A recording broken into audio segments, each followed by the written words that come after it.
Hello.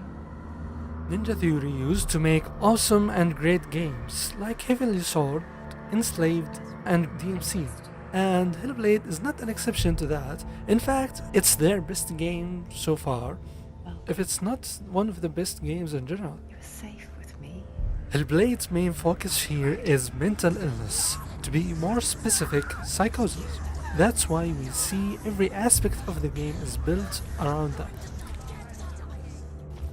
One of the things that clearly shows the mental illness side of the game is the voices you hear around you during the game. What's interesting here is that they have used something called binaural sound recording, which is basically recording sound the same way our ears hear sound. The results are 3D surrounding sounds.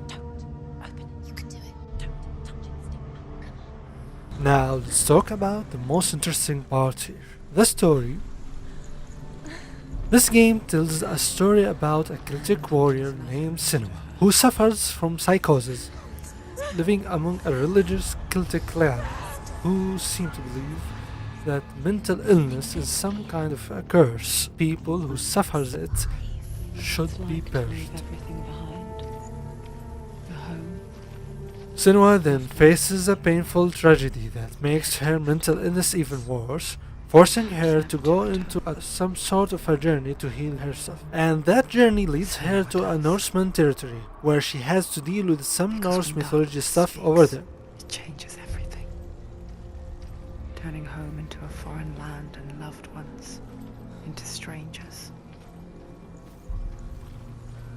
Exile makes sense when you realize that you were never really home in the first place.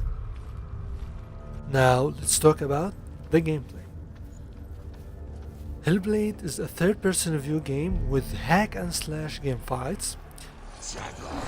Things are on the easy side, just a few combinations of light, heavy attacks and blocking.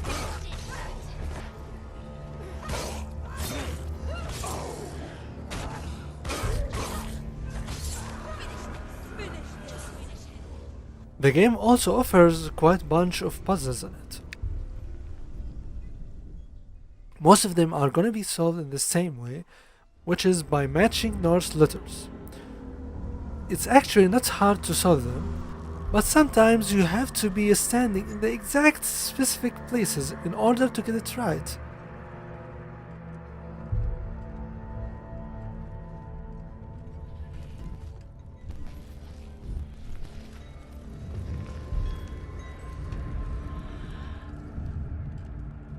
Let's talk about photo mode. Well, my feelings are mixed about it. As much as I like it, as much as I don't. The idea of being able to open photo mode and freely move the camera anywhere and anytime, even during cutscenes, is awesome.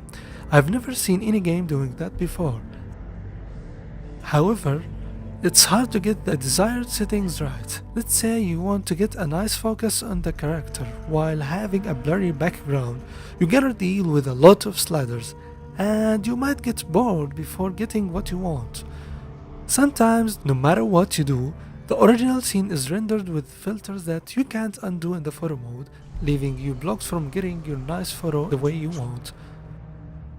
In the end, photo mode is not that good, but it's not that bad either. It's something in between, that if you were able to get the right settings for the shot. Anyway, thanks for watching, thumbs if you like it, and don't forget to subscribe and click the bell button so you won't miss any video in the future. Have a nice day.